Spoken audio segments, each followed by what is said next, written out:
Good evening, sir.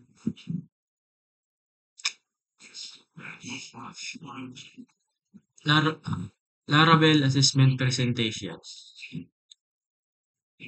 This is this presentation covers assessment 1 to 4, focusing on handling, validation, authentication, CRUD, and reCAPTCHA in Laravel.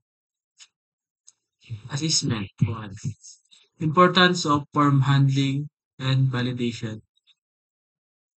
Ensure data integrity and security. Validates user inputs before saving the database.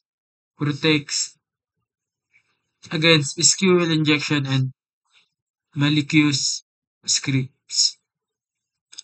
Laravel features for security. Eloquent ORM prevents SQL injection. CSRF tokens prevent cross-site requests. Forgery will built-in validation function ensures safe inputs. Creating a basic form in Laravel. Example validation rule. This is the code of example validation rule. Naka-max siya ng 255 tapos naka-unique para ano po, naka-require po 'to, hindi siya magse-save kung wala 'tong mga 'to. Customizing validation message improves user experience with clear guidelines. Example, example lang ko. Require email require. Please enter your email address. Email require email. Centralizing validation logic. Use form request classes. Makes validation reusable and consistent. Enhance main, maintainability. Assessment 2. Middleware and authentication. Middleware filters requests and protects routes. Out. Middleware ensure only login user access protect page. Laravel built-in authentication, message registration, login and sessions.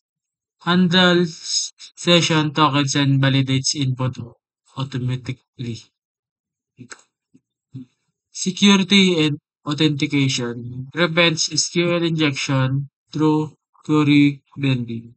Prevents XSS using blades, skipping syntax.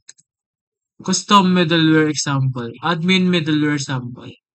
If out, user role admin. About I over 403. Scalability and authentication. Supports token based authentication, passport, sans cap sans captain. Efficiently handles large numbers of user and API requests. Assessment 3. CRUD operation over create, read, update, delete. This is CRUD.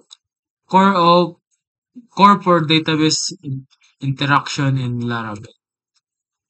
Create operation. Use blade for form and controller to insert data.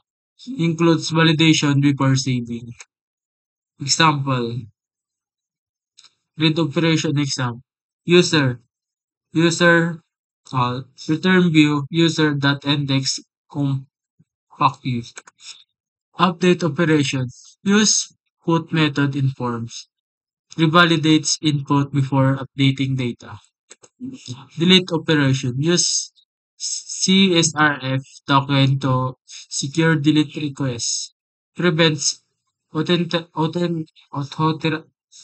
unauthorized or accidental deletion. Assessment 4. Google reCAPTCHA purpose.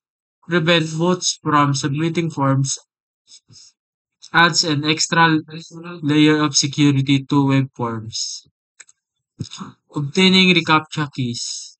Get site and secret key from Google. Update domain when moving from localhost to production.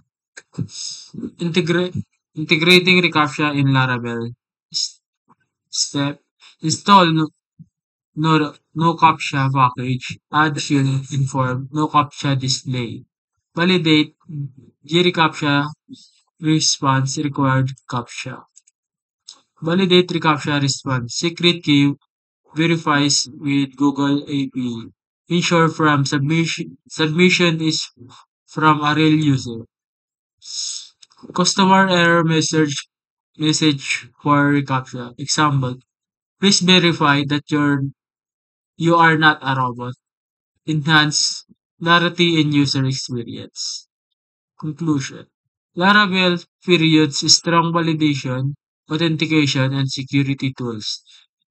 These features ensure data integrity, protect against vul- vulnerabilities, and enhance scalability. Thank you.